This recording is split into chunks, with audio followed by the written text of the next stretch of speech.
Hello and welcome to the Intention Training Protocol. My name is Mitch and I created this program after working with athletes one-on-one and in a group setting, and I kept saying the same thing, fall short each time.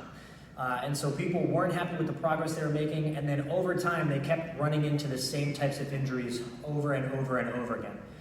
And what I learned is that when we stop testing so much, and too often we unintentionally test when we train, we really have an increase in our performance, longevity, and happiness while we train. And by testing, I mean we're too focused on the weight that we're lifting, the score that we're getting, we're competing against others, even when initially our intent is not to do so.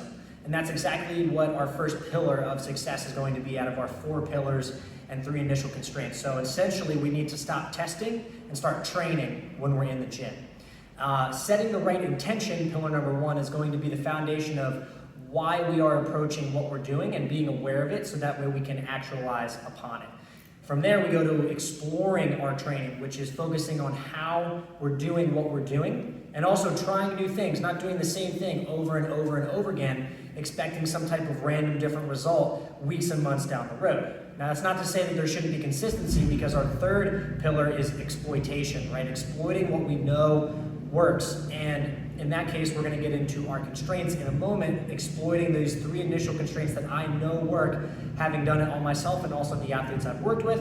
And then the last pillar is connection, connecting with the online community here on Intention Training Protocol, connecting with those in your gym and connecting with those around you, and then literally connecting with the muscles that you feel, right? All of this matters in a beneficial program for you. And these 3 initial constraints are essentially looking at where we are versus where we were in the past. That's how we do constraints. So you have this goal, but instead of saying this is where I am, that's where I want to be, we go this is where I am, that's where I was in the past. These are the constraints that led me to now. And then in the future, you will look back at now and go, okay, well, how did the constraints affect me then? And our 3 initial constraints are going to be breath, tension, and barefoot. Breathing, focusing on how we're breathing during the movement, during our work, in between rest, all of that matters, and it can have a drastic impact on your perception and performance while you guys are training. The second one is tension, which is literally feeling the muscle while you're going about the training session, right? Tension over position and tension earns position is something you'll hear me frequently refer to. Think of it like doing a deadlift, right? Are you just doing a deadlift, or are you feeling the right muscles while you're doing a deadlift the whole time? 2 totally different things there.